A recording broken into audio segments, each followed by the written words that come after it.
an isothermal process. Isothermal processes, these are those where temperature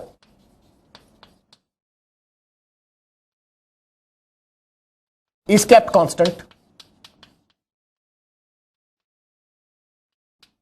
that is delta T is equal to 0. Internal energy change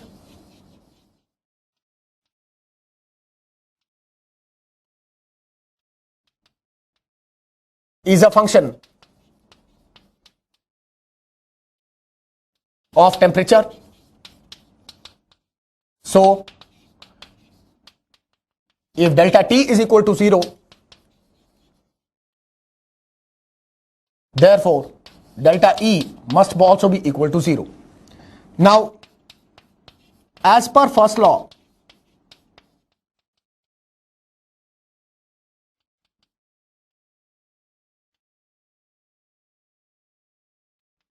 of thermodynamics, delta U is equal to Q plus W, जिसको हम लोग delta E करके भी लिख सकते हैं. कोई एक कॉमन कन्वेंशन ले लो जिसमें तुम कंफर्टेबल हो. Delta E is equal to Q plus W. Now, as delta E is equal to 0, this implies 0 is equal to Q plus W, and Q plus W का मतलब Q must be equal to minus W. Q must be equal to minus W. इसका basic मतलब यह है कि जो amount of heat आप एक सिस्टम को प्रोवाइड कर रहे हो, वो सिस्टम उसी हीट का इस्तेमाल करके काम कर रहा है.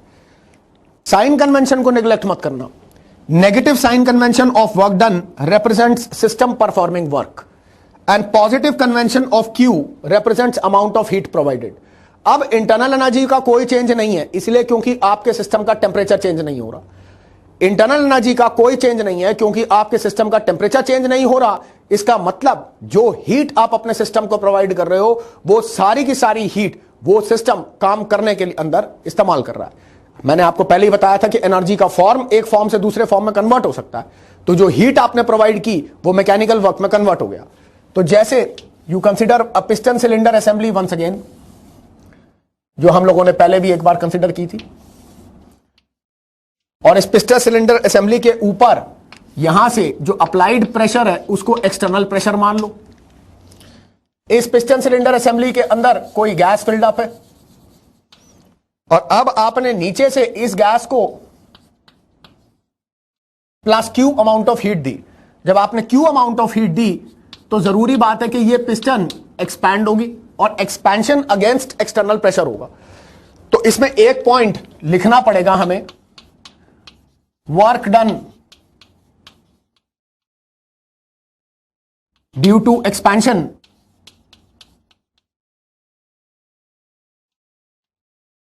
of the gas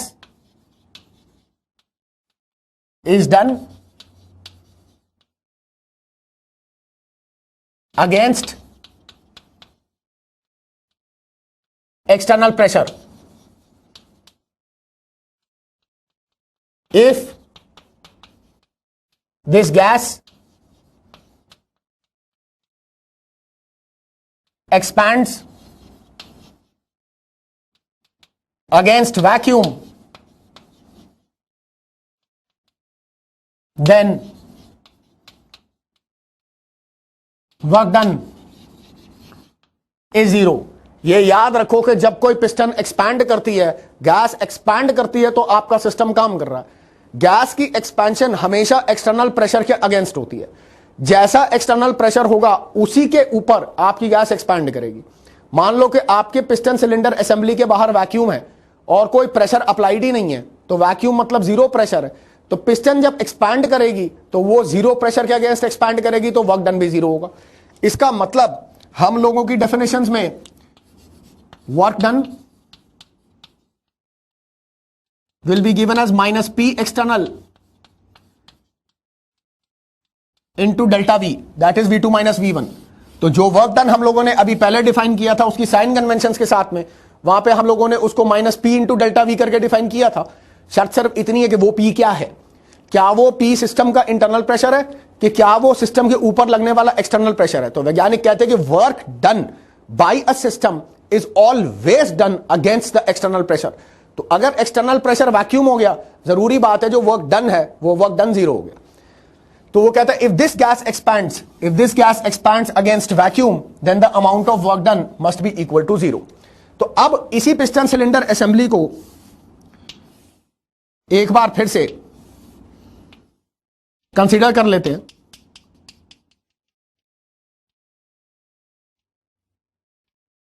मान लो आपके सिस्टम के अंदर जो गैस भरी है उस गैस का प्रेशर पी ऑफ गैस है और जो एक्सटर्नल प्रेशर इसके ऊपर लग रहा है वो पी एक्सटर्नल है।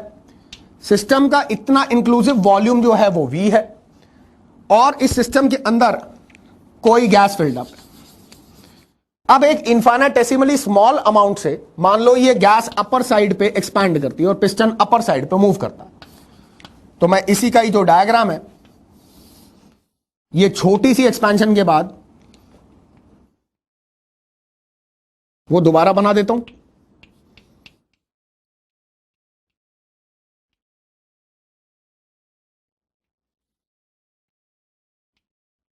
ये आपकी पिस्टन की इनिशियल पोजीशन थी और पिस्टन एक्सपैंड करके मान लो अब इस पोजीशन तक पहुंच गया। तो जब ये पिस्टन एक्सपैंड की तो एक्सपेंशन के बाद जरूरी बात है कि ये पिस्टन रुक गई। पिस्टन रुकी का मतलब क्या है कि यहां पर जो एक्सटर्नल प्रेशर था वो अब इंटरनली गैस के प्रेशर के बराबर हो गया। तो जो ये इतना वॉल्यूम का चेंज आया है, let that change in volume be a small differential quantity that is DV.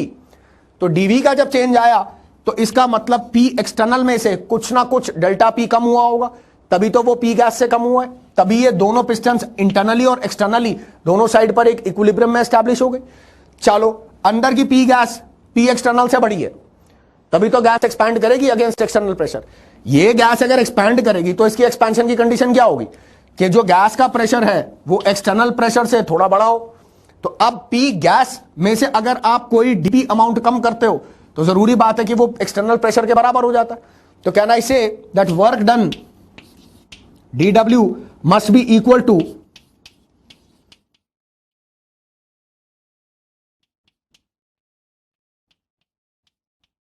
Minus P external minus DP multiplied by DV.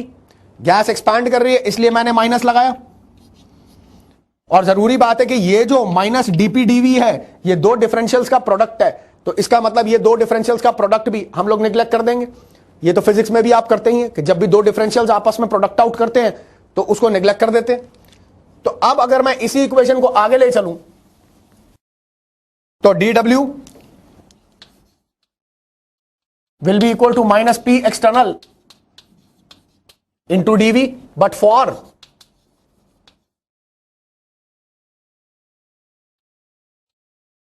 an ideal gas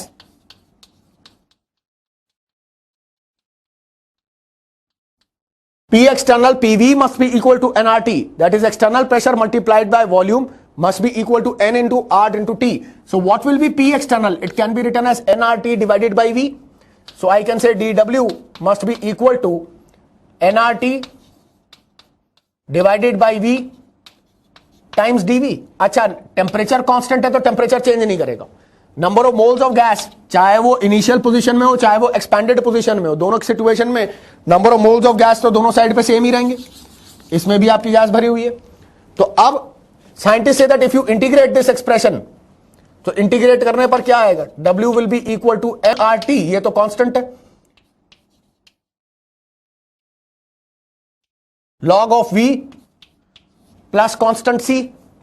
अब ये जो कांस्टेंट C है इसको दो पार्ट में डिफाइन करना है, तो या तो आप उसको लिमिट में ले लो V1 और V2 में। So when you take it in limits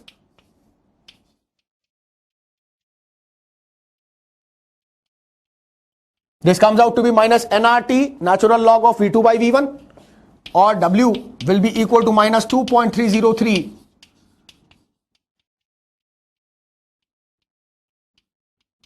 nRT log of V2 by V1. This will be your expression for work done for a reversible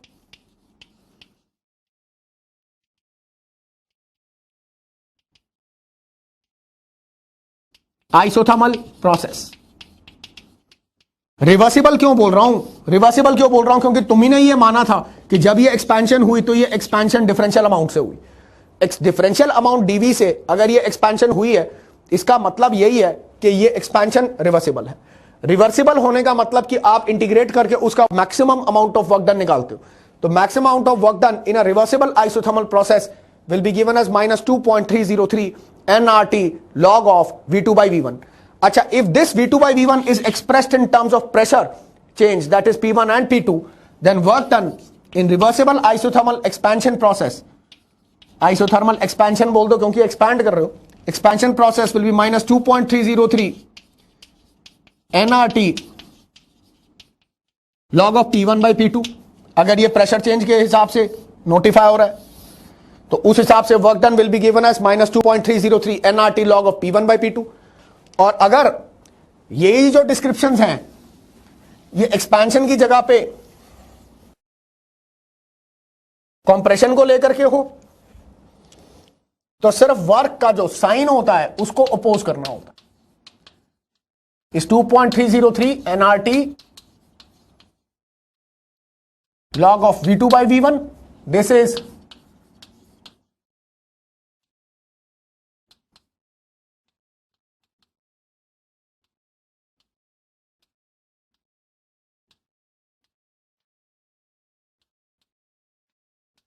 reversible isothermal compression.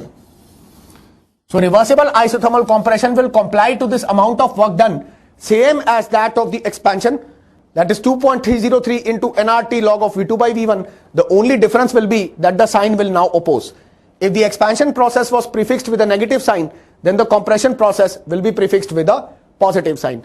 उसी के अलावा if this work done is expressed in terms of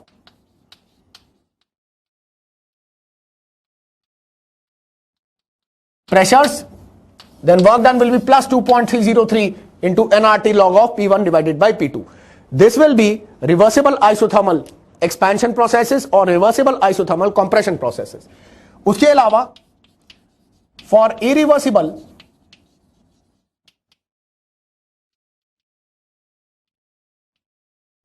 isothermal expansions, work done will be simply given as minus P external into V2 minus V1. External pressure which is applied onto the piston multiplied by change in volume.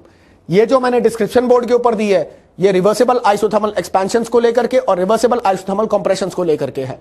इतना याद रखिएगा कि जब आप यहां पर PV का plot बनाएंगे तो आपका आइसोथर्मल एक्सपेंशन या कंप्रेशन एक्सपेंशन का कर्व इस तरीके से आएगा।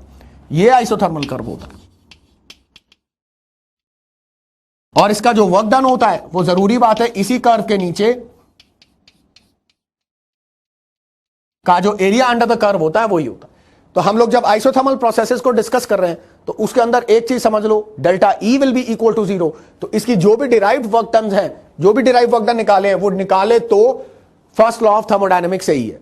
तो फर्स्ट लॉ ऑफ थर्मोडायनेमिक्स की इक्वेशन के अंदर हम सबसे पहले डेल्टा ई को 0 के बराबर डाल देते।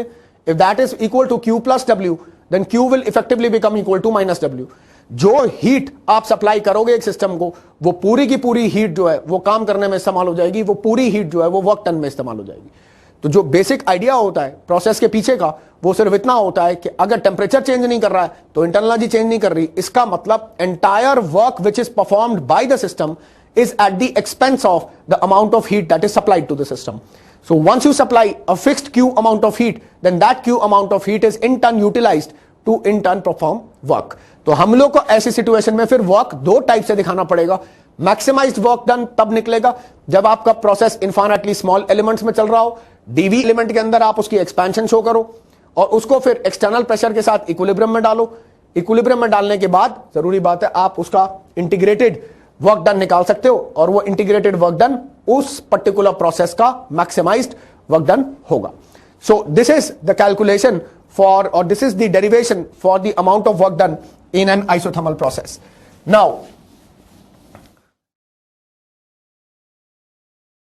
if we move on further into discussing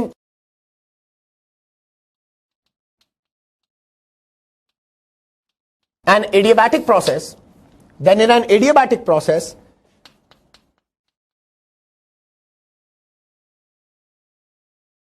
the system is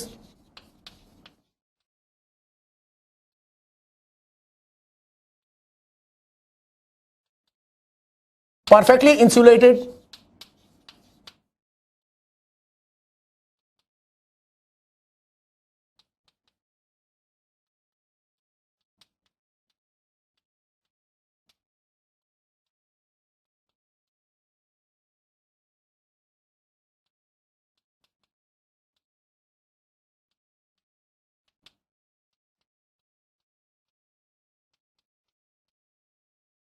एक एडियाबैटिक प्रोसेस के अंदर एक चीज पक्का होती है कि adiabatic system means a perfectly insulated system.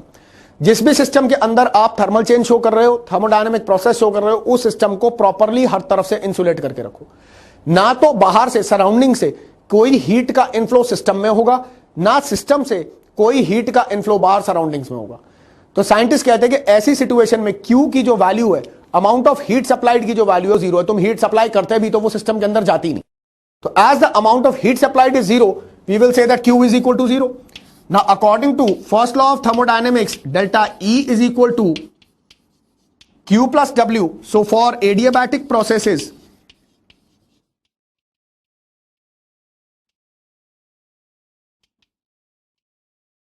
as Q is equal to 0, therefore delta E must be equal to W. जो इंटरनल एनर्जी चेंज आपके सिस्टम के अंदर आएगा वो W के एक्सपेंस पर होगा। आप काम करोगे तो इंटरनल एनर्जी चेंज होगा, आप काम नहीं करोगे तो इंटरनल एनर्जी चेंज भी नहीं होगा। साइंटिस्ट कहते हैं कि चाहे सिस्टम एक्सपैंड करे, चाहे सिस्टम काम करे, चाहे आप सिस्टम पे काम करो, सिस्टम का जो इंटरनल एनर्जी चेंज आ रहा है, जो भी सिस्टम का इंटरनल एनर्जी चेंज आएगा वो सब वर्क डन की वजह से होगा। तो मुझे एक बात बताओ, इस एडियाबैटिक सिस्टम के अंदर या एडियाबैटिक प्रोसेस में टेंपरेचर चेंज करेगा कि नहीं करेगा? जरूरी बात है करेगा। अगर डेल्टा E की वैल्यू W के बराबर है, हमें पता है कि डेल्टा E टेंपरेचर का डायरेक्ट फंक्शन है। इसका मतलब अगर आप काम करोगे सिस्टम के ऊपर तो इंटरनल एनर्जी का चेंज होगा, और अगर इंटरनल एनर्जी का चेंज होगा तो जरूरी बात है टेंपरेचर में भी चेंज आएगा। अगर W सिस्टम वर्क परफॉर्म करता है तो जरूरी बात है डेल्टा E चेंज करता है तो टेंपरेचर में भी चेंज आता है। तो now this delta E can be given as NCV multiplied by delta T, ये जो हम लोगों ने पहले से देखा था। And this must be equal to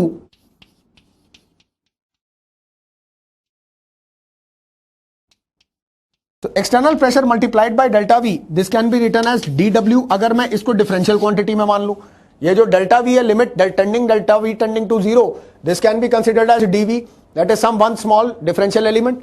तो डिफरेंशियल एलिमेंट में अगर वर्क डन हो रहा है तो जरूरी बात है work done will B DW। So dW must be equal to NCV multiplied by dt।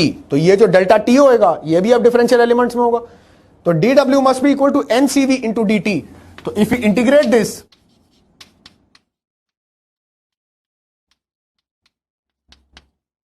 तो T1 से T2 की लिमिट्स में आप इंटीग्रेट करो dt को, तो I will say W will be equal to N into CV into T2 minus T1। So अब ये जो हमारे पास CV है, इस CV को हमें किसी फॉर्म में रिप्लेस करना है। वो रिप्लेसमेंट ऐसे करते हैं कि हमें पता है कि CP minus CV must be equal to R। So this implies अगर मैं इस पूरी इक्वेशन को CV से डिवाइड कर दूं तो मेरे पास क्या आएगा, gamma minus 1 will be equal to R divided by CV। तो मेरे पास CV की वैल्यू क्या आएगी, R divided by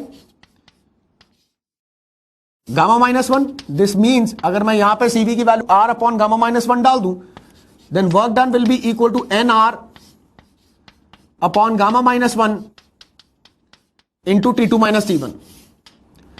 this will be the expression for work done in a reversible adiabatic process. This is the expression for work done in a reversible adiabatic process. अब इसके साथ ही में हम मेंशन करेंगे that if T2 is greater than T1, अगर T2 T1 से बड़ा हो, then work done is positive and hence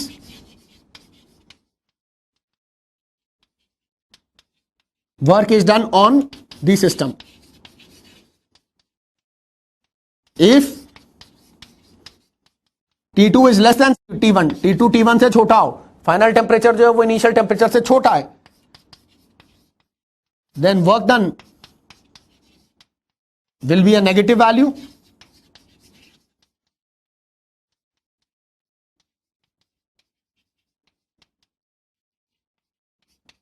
and the system performs work.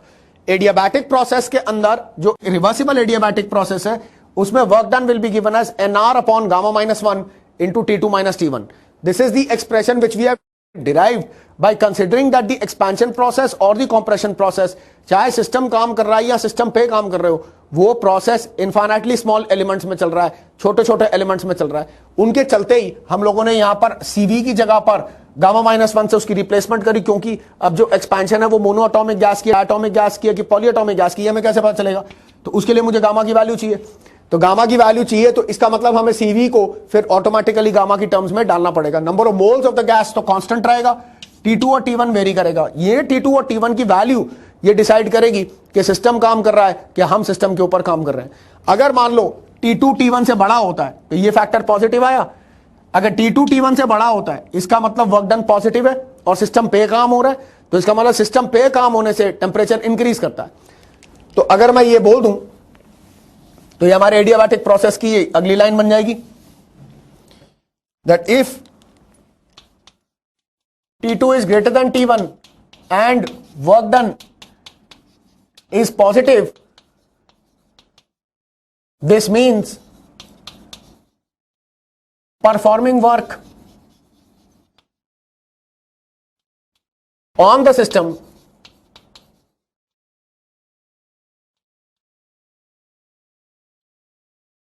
results in increase in temperature. And if system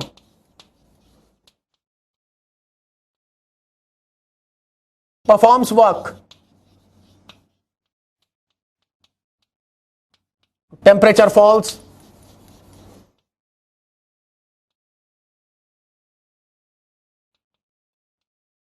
and cooling occurs. अब जिस expression से हमने इस पूरी कार्यक्रम की शुरुआत की थी वो एक्सप्रेशन थी dW equal to N into CV into dt. ये एक्सप्रेशन थी. तो अब आपको dW को अगर लिखना हो तो आप किस तरीके से लिखोगे? PdV must be equal to N into CV into dt. अब जरूरी बात है कि ये PdV है तो और ये वर्क डन है, अगर ये एक्सपेंसिव वर्क डन है तो इसके आगे मैं एक नेगेटिव साइन लगा दूंगा. तो minus PdV will be equal to N into CV into dt. अब PdV that is P delta V in terms of an ideal gas can be P को आप कैसे लिख सकते हो? P को कैसे लिखोगे? This will become minus nRT upon V into DV is equal to NCV into dt, ताकि टोटल नंबर ऑफ मोल्स दोनों साइड पे कट जाए. इसी चीज को आगे डिराइव करके देखते हैं एक बार, क्या एक्सप्रेशंस हमारी एडियाबैटिक प्रोसेस के लिए निकलेंगी उनके वर्क डन के अलावा. तो यहां पे बोलेंगे minus RT into DV by V will be equal to CV into dt. अब यहां पे T का एक्सचेंज करो, T उधर उधर एक्सचेंज करो तो this becomes minus R upon CV into DV by V will be equal to dt divided by T. And now automatically integrate this expression on both sides, so you get minus R divided by CV will be into log of V2 by V1 will be equal to log of T2 by T1. अगर ये V1 और V2 और T1 और T2 के बीच में ये process हो रहा है तो उसके लिए ये इंक्लूजन कर दूंगा. सो R upon CV log of V1 by V2 is equal to log of T2 by T1. ऐसे करके भी डाल सकते हैं. अच्छा, R बाई CV का मतलब क्या है? ये हम लोगों ने अभी थोड़ी देर पहले डिराइव करके देखा था, that R by CV is given as gamma -1. So this I can write as gamma -1 log of V1 by V2 will be equal to log of T2 by T1 or log of V1 by V2 to the power gamma -1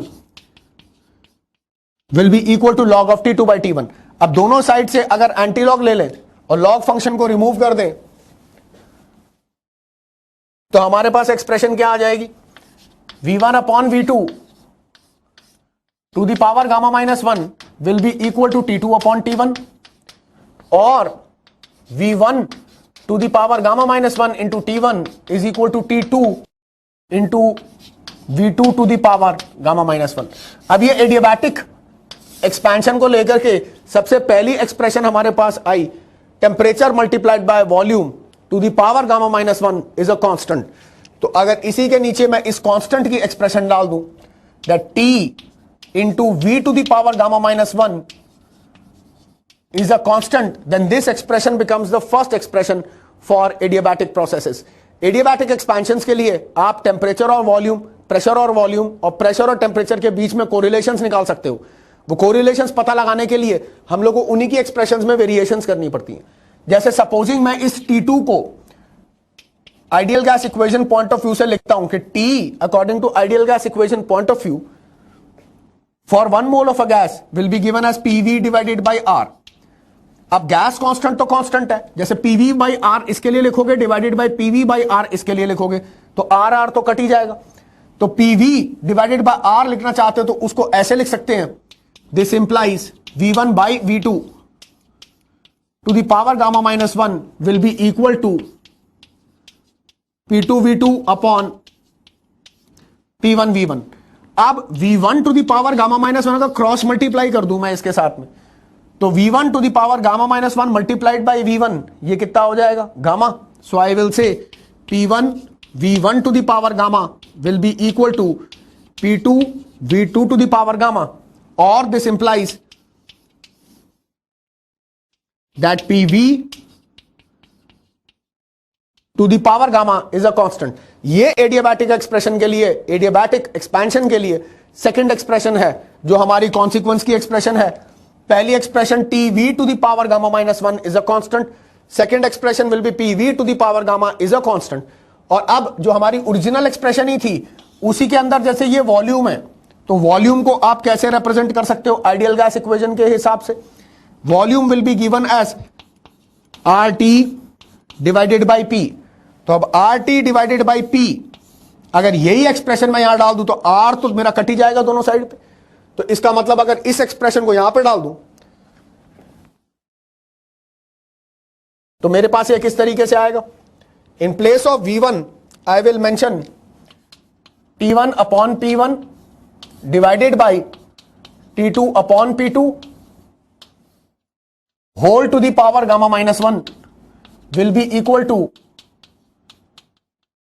T2 by T1, or I can say T1 by T2 to the power gamma minus 1 into P2 divided by P1 to the power gamma minus 1 will be equal to T2 divided by T1, or I can say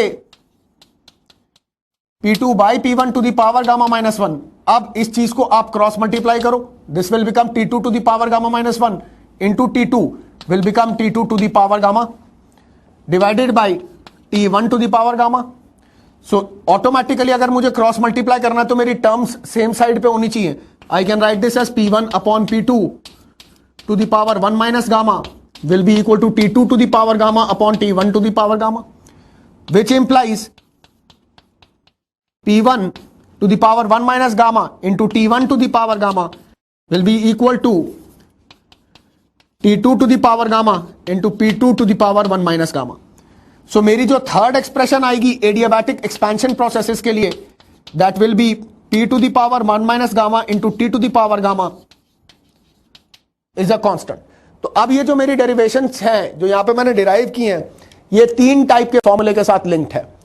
पहला T into V to the power gamma minus 1 is a constant, दूसरा PV to the power gamma is a constant, और तीसरा P to the power 1 minus gamma into T to the power gamma is a constant.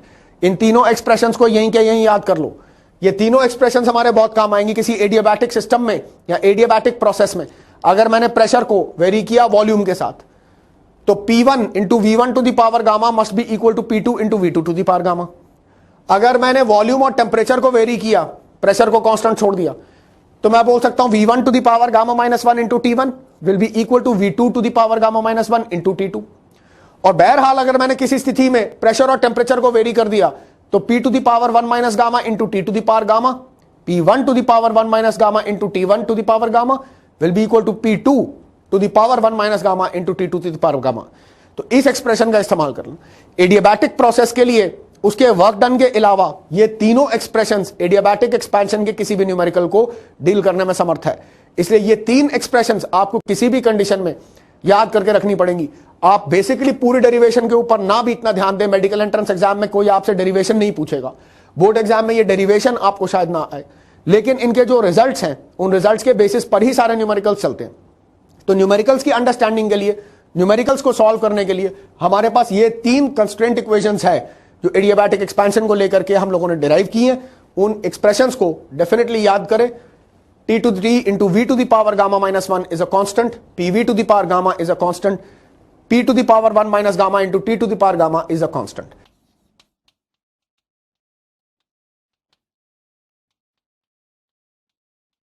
The concept of entropy. Entropy degree of disorder या degree of randomness को बोला जाता है। Universe के अंदर ज्यादातर प्रोसेसेस डिसऑर्डर्ड हैं एंड यूनिवर्स की जो कांस्टेंट एंट्रोपी है वो इंक्रीज करती जा रही है। एंट्रोपी डिसऑर्डर को, रैंडमनेस को, एक का नॉन अलाइनमेंट को बोला जाता है जब पार्टिकल्स आपस में रैंडमली अलाइंड हो। साइंटिस्ट से कि प्रोसेसेस के अंदर एंट्रोपी को लेकर के एंट्रोपी इंक्रीज भी करती है, कुछ प्रोसेसेस में एंट्रोपी डिक्रीज भी करती है, लेकिन यूनिवर्स की जो टोटल एंट्रोपी है वो हमेशा बढ़ती चली जा रही है। क्यों ना हम इस एंट्रोपी के प्रोसेस को स्टेप बाय स्टेप लेकर के चले और इसको स्टेप बाय स्टेप लेकर के समझने की कोशिश करें।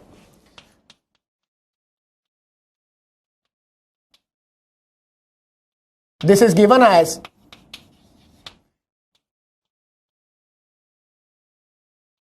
The degree of disorder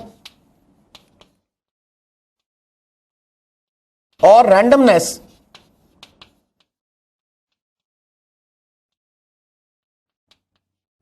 present in a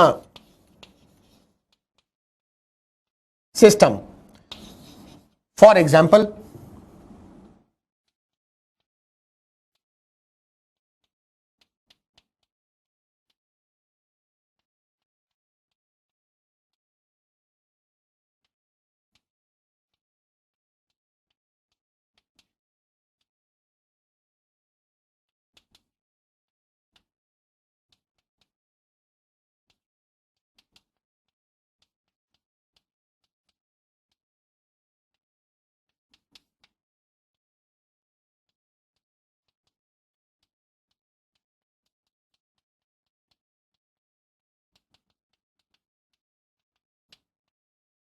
मान लो एक मिनट के लिए कि कोई दो गैसेस मैंने दो बल्ब्स के अंदर स्टोर करके रखी हुई हैं।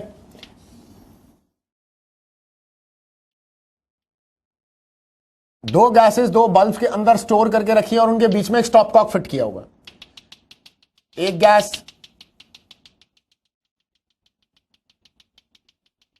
इस बल्ब में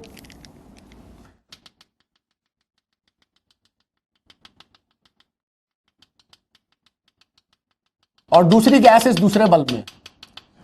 अब मान लो कि ये जो बल्ब है ये बल्ब प्रॉपरली आसपास से इंसुलेटेड है, कांस्टेंट टेम्परेचर पे है। एडियाबैटिक बोलो तो एडियाबैटिक भी है, आइसोथर्मल बोलो तो आइसोथर्मल भी है। हम लोग इन बल्ब के आसपास कोई चेंज नहीं कर रहे और इनको कांस्टेंट टेम्परेचर पे मेंटेन किया। अब मैं इन गैस बल्ब के बीच में ये जो स्टॉप कॉक है जो इन गैसेस को आपस में मिक्स करने से प्रिवेंट कर रहा है, उस स्टॉप कॉक को हटा देता हूं। इसके साथ में यहां पे मेंशन कर देता हूं कि ये जो पूरा सिस्टम है वो कांस्टेंट टेम्परेचर पर फंक्शन कर रहा है। तो अब जब आप इसी इंसुलेशन के आसपास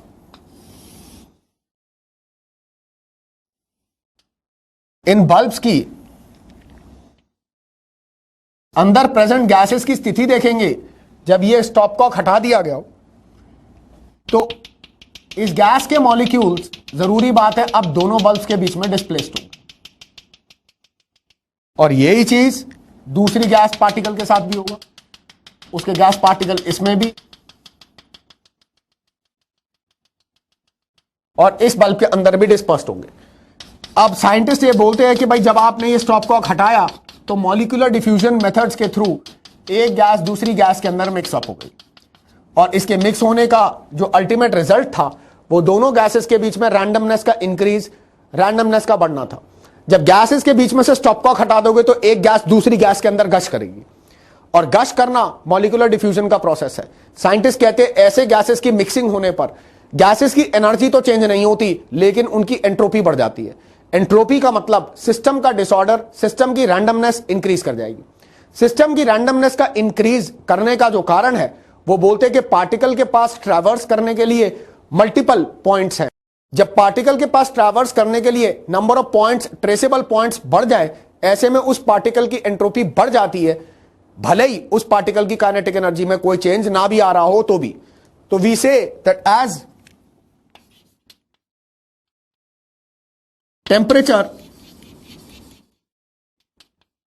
is kept constant, so kinetic energy of particles is same, but as particle has more freedom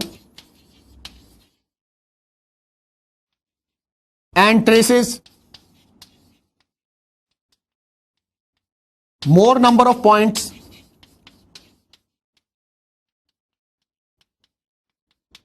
after mixing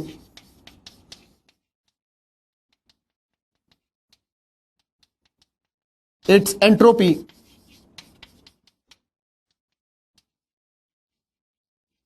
increases।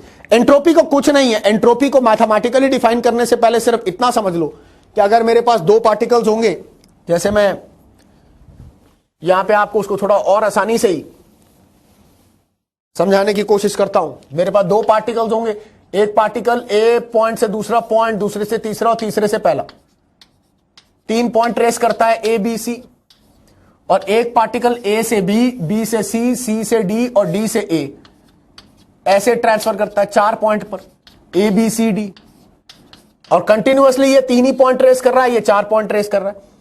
Kinetic energy अगर दोनों पार्टिकल्स की सेम है, उनका टेम्परेचर दोनों पार्टिकल्स का सेम और काइनेटिक एनर्जी सेम है, तो जो पार्टिकल ज्यादा नंबर ऑफ पॉइंट्स ट्रेस कर रहा है उसकी एंट्रोपी ज्यादा होती है। एंट्रोपी डिसऑर्डर को बोलते हैं। डिसऑर्डर या रैंडमनेस मल्टीपल चीजों पर निर्भर है। क्या हम बोलते हैं कि वो एनर्जी पे डिपेंडेंट है? हां, क्यों नहीं, एनर्जी डिपेंडेंट एंट्रोपीज होती हैं। That entropy can be correlated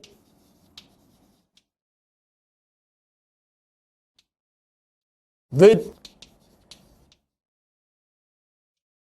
energy of phases, that is gases have higher entropy than liquids, have higher entropy than solids। अब ये बोला जा सकता है, ये कुछ गलत नहीं है कहना कि गैसेस की एंट्रोपी लिक्विड से ज्यादा और लिक्विड की एंट्रोपी सॉलिड से ज्यादा है। अब कोई आके पूछता है क्यों, आप ये बोलते हो सर गैस फेज के अंदर एनर्जी लेवल्स हायर है, लिक्विड फेज में एनर्जी लेवल्स कम है, सॉलिड फेज में एनर्जी लेवल्स और कम है, इसलिए गैस के अंदर एंट्रोपी मैक्सिमम है। मैं नहीं बोलता, हां कुछ हद तक आप एंट्रोपी को एनर्जी के साथ, फेजेस की एनर्जी के साथ रिलेट कर सकते हो, लेकिन हर बार वो एनर्जी रिलेटेड नहीं भी होता। आपने यहीं पर ही एक एग्जांपल देखा था जहां पे kinetic energy of gases was remaining same, लेकिन उसके बाद भी गैसेस की मॉलिक्यूलर डिफ्यूजन की वजह से गैसेस की एंट्रोपी इंक्रीज कर रही थी। बेसिक आइडिया गैस पार्टिकल के नंबर ऑफ पॉइंट्स ट्रेस करने का होता है। अगर गैस पार्टिकल के पास फ्रीडम है पॉइंट्स ट्रेस करने का, वो ज्यादा नंबर ऑफ पॉइंट्स ट्रेस करता है, तो भले ही उनकी एनर्जीज में कोई डिफरेंस ना भी हो तब भी उनकी एंट्रोपी इंक्रीज कर जाती है। कई बार हम लोग फेजेस की वजह से भी एंट्रोपी के अंदर वेरिएशंस बताते हैं, जैसे कि कंसीडर केमिकल रिएक्शंस,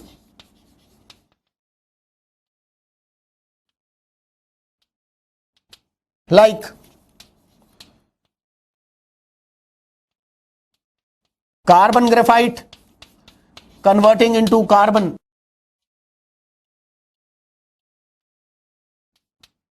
डायमंड। अब ग्राफाइट अगर डायमंड में कन्वर्ट हो रहा हो तो ऐसे में हम क्या बोलते हैं कि एंट्रोपी बढ़ रही है कि घट रही है? साइंटिस्ट कहते हैं जो डेल्टा एस होता है रिएक्शन का, that is entropy change, this is given as entropy of products minus entropy of reactants. तो एंट्रोपी चेंज क्या होगा? ऐसी सिचुएशन में एंट्रोपी चेंज पॉजिटिव होगा। आप बोलोगे सर नहीं, डायमंड बहुत हार्ड होता है, डायमंड ज्यादा स्टेबल है ना, ग्रेफाइट थर्मोडायनेमिकली ज्यादा स्टेबल है। एज ए रिजल्ट अगर ग्रेफाइट डायमंड में कन्वर्ट होता है तो ग्रेफाइट टू डायमंड कन्वर्जन के लिए एंट्रोपी चेंज पॉजिटिव होगा। हमारे हिसाब से डायमंड काइनेटिकली ज्यादा स्टेबल है, थर्मोडायनेमिक स्टेबिलिटी ग्रेफाइट की ज्यादा है। What is the basis of judgement? वो कहते हैं कि जिस एलोट्रोप की स्टैंडर्ड स्टेट डिस्कस की है या जिस एलोट्रोप की स्टैंडर्ड स्टेट डिफाइन की है, ये वो एलोट्रोप है उस एलिमेंट का जो मैक्सिमम अबंडेंस में अर्थ के क्रस्ट के अंदर मिलता है। मुझे बताओ, धरती में खड्डा खोदोगे तो नीचे ग्रेफाइट मिलेगा कि डायमंड? ग्रेफाइट ही ग्रेफाइट भरा हुआ है अर्थ के नीचे, अर्थ के क्रस्ट के नीचे ढेर सारा ग्रेफाइट है, लेकिन डायमंड तो ना के बराबर।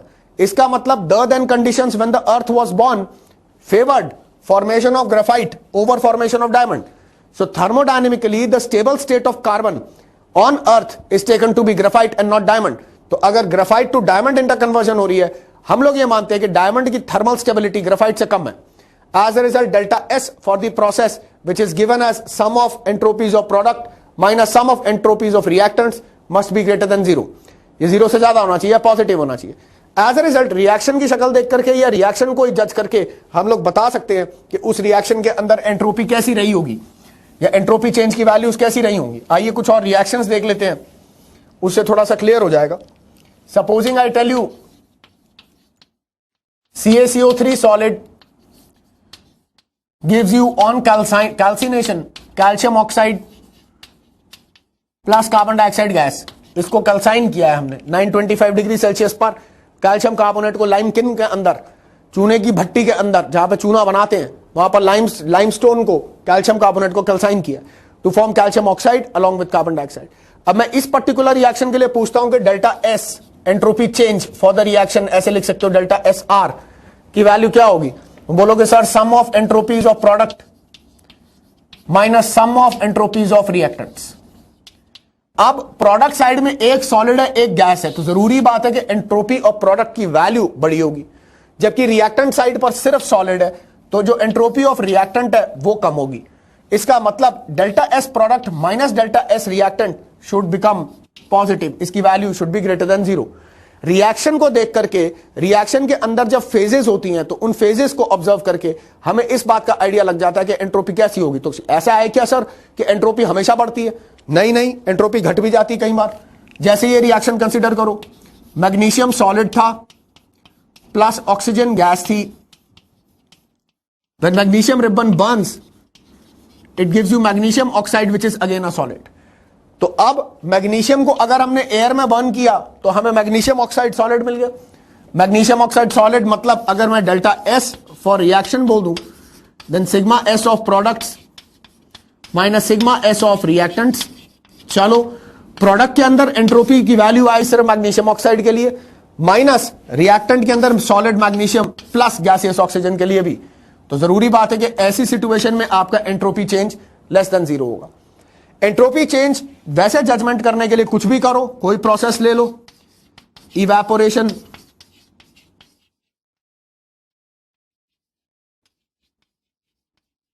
Of water from a lake. अब एक नदी के ऊपर से पानी इवेपोरेट हो रहा है जब सूरज चमक रहा है इसके ऊपर, तो वाटर लिक्विड फॉर्म में है and is converting into water vapour. तो एंट्रोपी चेंज क्या होगा? अब तुम खुद बोलोगे सर गैसेस की एंट्रोपी लिक्विड से ज्यादा होती है, सही भी है। Delta S will be greater than 0। क्यों? डेल्टा एस कैसे दोगे? Entropy of water vapour minus entropy of liquid water. तो वाटर वेपर या वाटर गैस स्टेट में ऑब्वियसली हायर एंट्रोपीज रखेगा as compare to water present in the liquid state. तो automatically इस तरह के प्रोसेस के लिए delta S will be greater than 0। Entropy की जजमेंट करने के लिए आप कुछ और प्रोसेसेस भी उठा लो। कुछ और प्रोसेसेस मतलब ये प्रोसेसेस जितने मर्जी उठाओ, कोई रिएक्शन ले लिया, उस रिएक्शन के हिसाब से उसकी एंट्रोपी की जजमेंट कर ली। उसके अलावा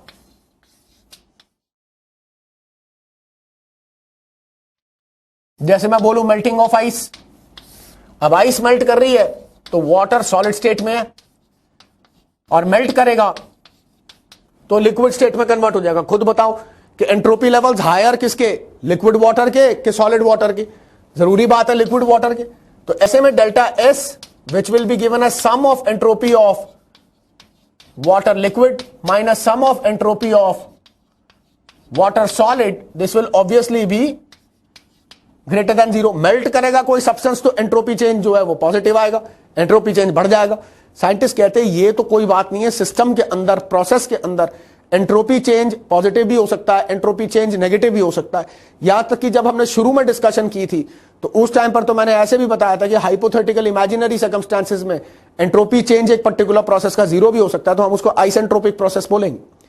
बहरहाल हम लोग के सिस्टम में यहां पर जब हम लोग रिएक्शंस डिस्कस कर रहे हैं, प्रोसेसेस डिस्कस कर रहे हैं, जरूरी बात है एंट्रोपी चेंजेस की वैल्यूज अजीब या अलग अलग टाइप की आ रही। कई बार एंट्रोपी को लेकर के कुछ एक्सेप्शनल केसेस बड़े फेमस हैं, उन एक्सेप्शनल केसेस को एक बार देख लो। जैसे हम बोलते हैं स्ट्रेचिंग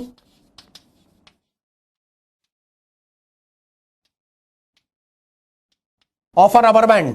अगर मैं एक रबर बैंड लेकर के उसको खींच दूं तो दिमाग में क्या आता है कि एंट्रोपी बढ़ रही है कि घट रही है। हमें लगता है कि अभी लगेगा बहुत जोर की, तो इसका मतलब एंट्रोपी बढ़ रही है। लेकिन जब आप एक रबर बैंड को स्ट्रेच करते हो तो डिसऑर्डर या रैंडमनेस बढ़ता नहीं है, घटता है। वो घटता कैसे है? वो कहते हैं कि अगर रबर का पॉलीमर चेन देखो तो रबर की पॉलीमर चेन्स आपस में सब इस तरीके से इंटरलॉक्ड होती है। जब आप उसको स्ट्रेच करते हो, जब आप उसको स्ट्रेच करते हो तो स्ट्रेचिंग की वजह से ये जो इंटरलॉकिंग होती है, ये इंटरलॉकिंग खुल जाती है और आपकी जितनी रबर की पॉलीमर चेन्स है वो यूनिफॉर्मली अलाइन हो जाती हैं। साइंटिस्ट कहते हैं जब वो लॉक्ड होंगी आपस में तो डिसऑर्डर या रैंडमनेस ज्यादा होगा। जब आप उसको स्ट्रेच करोगे तो वो इंटरलॉकिंग्स ओपन अप हो जाएंगी और चेन फ्री हो जाएगी। चेन के फ्री होने से ऑटोमेटिकली आपका डिसऑर्डर जो है वो घट जाता है। तो stretching of a rubber band की को खींचने में एंट्रोपी या डिसऑर्डर बढ़ता नहीं है, घट जाता है। तो इसमें यहां पे लिखना पड़ेगा that on stretching interlocked polymer chains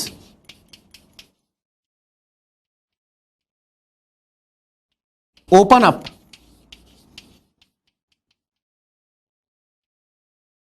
causing disorder to decrease। कई बार ऐसे एंट्रेंस एग्जाम में फेमस है ऐसे एक्सेप्शनल केसेस जो आपकी सोच के थोड़े विरुद्ध चले जाएं। अब सीधी सी बात है, मैं बड़ा जेन्युइन सा क्वेश्चन पूछता हूं, मुझे बताओ एक अंडे को अगर हमने उबाल दिया पानी के अंदर और वो उबले हुए अंडे में कन्वर्ट हो गया तो ऐसे में उसका डिसऑर्डर बढ़ेगा कि घटेगा?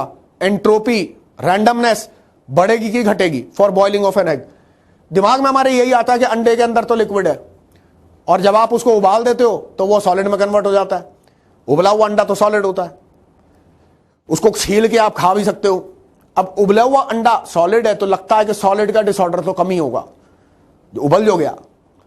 और लिक्विड जो है वो लिक्विड जरूरी बात है साथ डिसऑर्डर का होगा, लेकिन नहीं, अंडे के उबलने के लिए डिसऑर्डर कम नहीं होता, डिसऑर्डर बढ़ जाता है। ये उल्टा होता है। ये ऐसा क्यों होता है, ऐसा कैसे होता है? मैं वो जो रीजन बता रहा हूं वो रीजन डाल देना अगर ये क्वेश्चन आए तो। नॉर्मली एक्सेप्शंस के ऊपर पूछ लेते हैं कई बार जहां पर रूल थोड़ा सा नॉर्मल से अगेंस्ट चले जाता है। So he says on boiling of an egg, the protein chains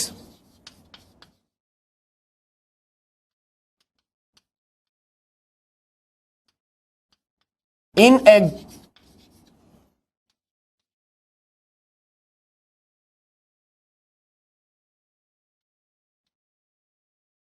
fragment and break off into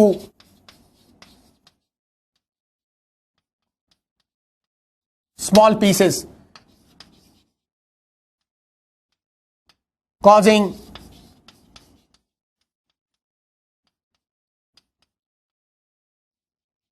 entropy to increase। अब है क्या कि there is one polymer chain which is a protein which is present in egg। अंडे के अंदर एक protein है albumin, जिसकी एक पॉलीमर चेन है एल्बुमिन प्रोटीन की। जब आप हीट करते हो तो हीट करने की वजह से यही पॉलीमर चेन छोटे छोटे टुकड़ों में फ्रेगमेंट हो जाती है। नंबर ऑफ पार्टिकल्स के बढ़ने की वजह से डिसऑर्डर बढ़ जाता है। वो बात अलग है कि हमें उबले हुए अंडे में ये लगता है कि वैसे तो लिक्विड है अंडे के अंदर, लेकिन जब उबाल देते हो तो वो सॉलिड हो जाता है। तो सॉलिड हो गया तो एंट्रोपी तो कम हो जानी चाहिए क्योंकि लिक्विड सॉलिड में कन्वर्ट हुआ है, लेकिन ऐसा होता नहीं है। फ्रैगमेंटेशन की वजह से, प्रोटीन फ्रैगमेंटेशन की वजह से एग को बॉयल करने के टाइम पर एग की जो एंट्रोपी लेवल्स उसके डिसऑर्डर होंगे, वो डिसऑर्डर्स बढ़ जाएंगे। ये डाल देना, ये रीजन डाल देना अगर कोई पूछता है, अगर कोई इसके ऊपर आपसे टिप्पणी मांगता है तो आप बोल देना कि on boiling of an egg the protein change in egg fragment and break off into small pieces causing the overall entropy to increase. तो यहां पे इसको लिख देते हैं fragmented protein.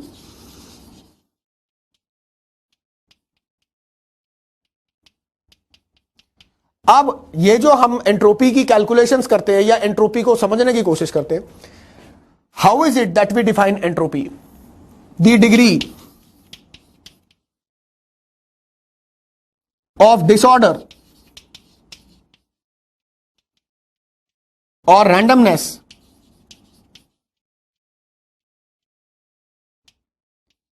is calculated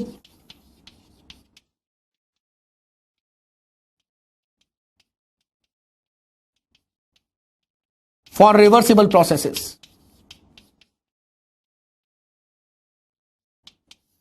irreversible processes के लिए एंट्रोपी डायरेक्टली नहीं निकलती।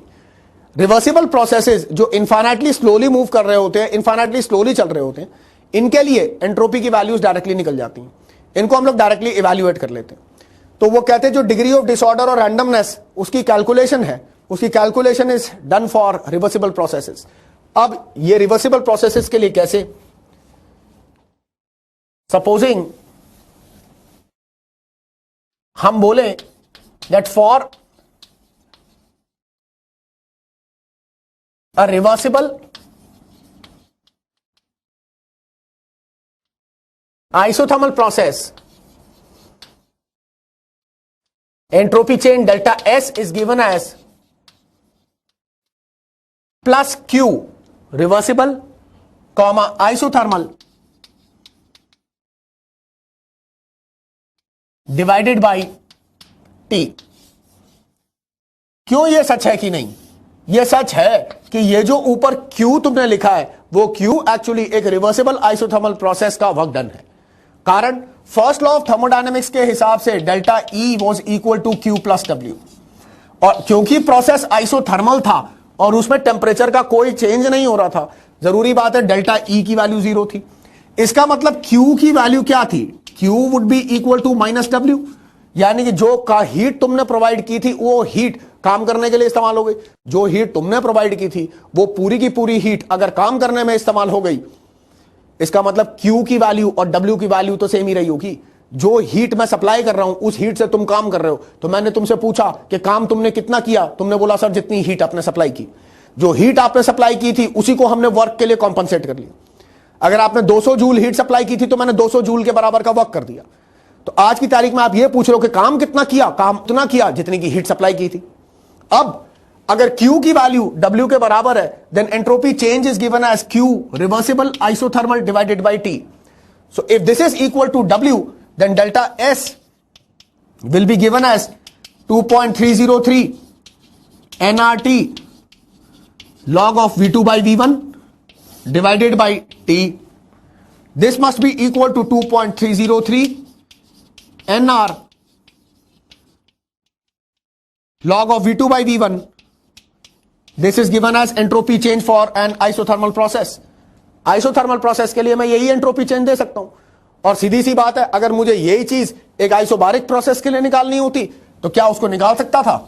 हां, देखो कैसे। हम यही बोलते कि delta S is equal to Q reversible divided by T। Now for an isobaric process, that is constant pressure process, Q reversible is equal to delta H is equal to NCP into dt. NCP into dt, dH will be equal to NCP into dt. So I can say ds will be equal to NCP into dt। यहां ऊपर डाल दो तो N into CP into dt divided by T। और अगर मैं इसको integrate कर दूं दोनों एक्सप्रेशंस को, तो I will get entropy will be equal to n into CP into log of T2 divided by T1। अगर इसी चीज को आपने 2.303 के फॉर्म में लिखना तो लिख लो, डेल्टा एस ds है तो डेल्टा एस आ जाएगा यहां पर, delta S will be equal to 2.303 n into CP log of T2 by T1।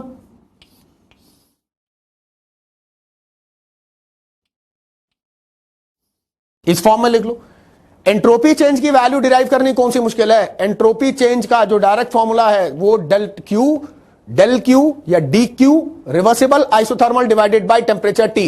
अब अगर वो आइसोबारिक प्रोसेस है तो आइसोबारिक प्रोसेस के लिए निकाल लो, आइसोकोरिक प्रोसेस है तो आइसोकोरिक प्रोसेस में तुम्हें फर्क क्या करना पड़ेगा, इसकी जगह पर डेल्टा E, लेकिन डेल्टा E की वैल्यू तो जीरो होती है, तो डेल्टा E की वैल्यू अगर जीरो होती है तो जरूरी बात है NCV इंटू dt उसके अंदर नहीं डल सकता। तो आइसोथर्मल प्रोसेस के लिए एंट्रोपी चेंज निकाल लिया, आइसोबारिक प्रोसेस के लिए एंट्रोपी चेंज निकाल लिया। इन दोनों के लेकर के हम लोगों ने ये चीज समझा डाली कि आइसोबारिक प्रोसेस और आइसोथर्मल प्रोसेसेस के लिए एंट्रोपी चेंजेस की वैल्यू क्या रही होंगी। सो यहां पर ये जो पूरी डिस्क्रिप्शन दी है ये एंट्रोपी को लेकर दी है। अब एंट्रोपी को लेकर के ये कैलकुलेशंस कैसे चलती हैं, इनको किस तरीके से हम लोग ऑर्गेनाइज करते हैं, एंट्रोपी को किस तरीके से फ्री एनर्जी के साथ कोरिलेट करते हैं और यूनिवर्स के अंदर होने वाले अलग अलग प्रोसेसेस के साथ कोरिलेट करते हैं। विश्वास मानो ये जो अभी हमने एंट्रोपी की डिस्क्रिप्शन की है ये सारी एंट्रोपी की डिस्क्रिप्शन सिस्टम रिलेटेड है। सिस्टम को लेकर के जो कैलकुलेशंस करी हैं हो सकती हैं वो रिवर्सिबल प्रोसेसेस में मैंने आपको बोर्ड के ऊपर करके दिखा दी, लेकिन जब इसके अंदर सराउंडिंग की इंटरवेंशन आएगी तो ऐसे में हमें ओवरऑल एंट्रोपी निकालनी पड़ेगी जो delta S system plus delta S surrounding यानी कि ओवरऑल मिला करके delta S of the universe करके डिफाइन होगा। तो उस फॉर्म में जब आप डेफिनेशन दोगे या उस फॉर्म में जब आप उसको डिफाइन करोगे उसके लिए सेकंड लॉ ऑफ थर्मोडायनेमिक्स की इंक्लूजन जरूरी है। एंट्रोपी को लेकर के हमने एक ब्रीफिंग अभी ले ली, हम अपने आने वाले लेक्चर्स के अंदर सेकंड लॉ ऑफ थर्मोडायनेमिक्स को लेकर के और डिफरेंट टाइप की spontaneous and non spontaneous processes को लेकर के उनके साथ में एंट्रोपी को कोरिलेट करेंगे, पता लगाएंगे कि अगर एक हॉटर बॉडी से एक कूलर बॉडी तक हीट फ्लो करती है तो क्या उस हीट फ्लो को हम लोग overall entropy of the universe के फॉर्म में रिप्रेजेंट कर सकते हैं, और अगर हम रिप्रेजेंट कर सकते हैं तो क्या उससे एक प्रोसेस की स्पॉन्टेनिटी डिसाइड हो सकती है कि नहीं। Thank you very much for your patient.